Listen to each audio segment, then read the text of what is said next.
नमस्कार, मी वर्षा पार्षद व्हायचं गार्डन्स क्लब कार्यकारिणी सभासद. आपले हे गार्डन्स क्लबचे 54वे पुष्प प्रदर्शन आहे. दरवर्षी हे जे प्रदर्शन आपलं भरतं आणि ह्या वर्षी प्रत्येक वर्षी एक संदेश घेऊन आपलं प्रदर्शन येतं. तर ह्या वर्षीचं जागतिक संदेश आहे, माती वाचवा देश वाचवा.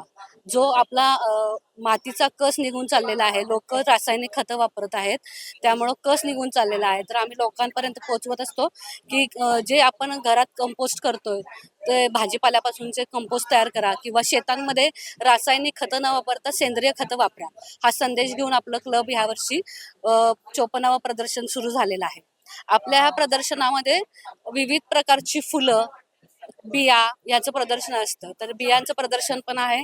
राईबाई पोपरेंचं जो संदेश आहे की आपल्या देशातलं बीज वाचलं पाहिजे, हा संदेश इथं आपण प्रदर्शनातर्फे मांडलेला आहे.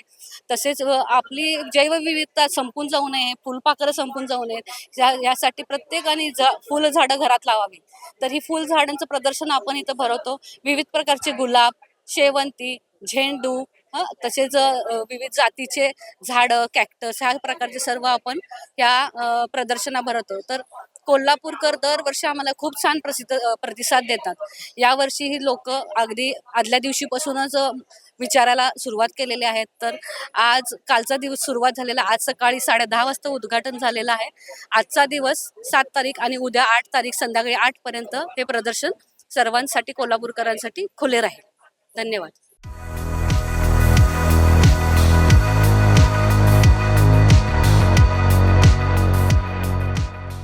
नमस्कार, मी पल्लवी कुलकर्णी, अध्यक्षा गार्डन्स क्लब कोल्हापूर.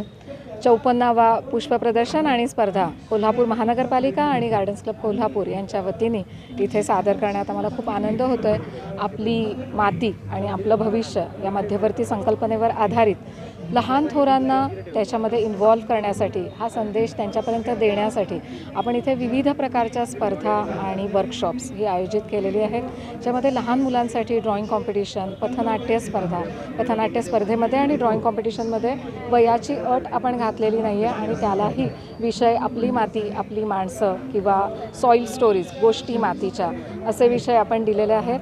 त्यानंतर तरुणाईला ह्याच्याकडे आकर्षित करण्यासाठी, मोबाईल आणि मीडियाच्या आहारी गेलेली तरुणाई आहे, तर त्यांना ह्याच्याकडे आकर्षित करण्यासाठी आम्ही बोटॅनिकल फॅशन शो पण ऑर्गनाईज केलेला आहे. ज्यामध्ये ॲटलिस्ट मुलांना ते हँडल केलं की कळतं की कुठलं पान, कुठलं फूल हे किती वेळ टिकू शकतं, कशा पद्धतीने आपण ते घेऊ शकतो, त्याचे कलर, त्याची व्हरायटी, ॲटलिस्ट थोडी तरी माहिती त्यातून होते. त्याच्यानंतर बऱ्याच अशा स्पर्धा आम्ही ऑर्गनाईज केलेल्या आहेत, ज्यात सर्व वयोगटांना ह्याच्यात आम्ही इन्व्हॉल्व केलेलं आहे. कोल्हापूरच्या नागरिकांना अशी माझी विनंती आहे की त्यांनी ह्या पुष्प प्रदर्शनाचा नक्की आस्वाद घ्यावा. Thank you so much.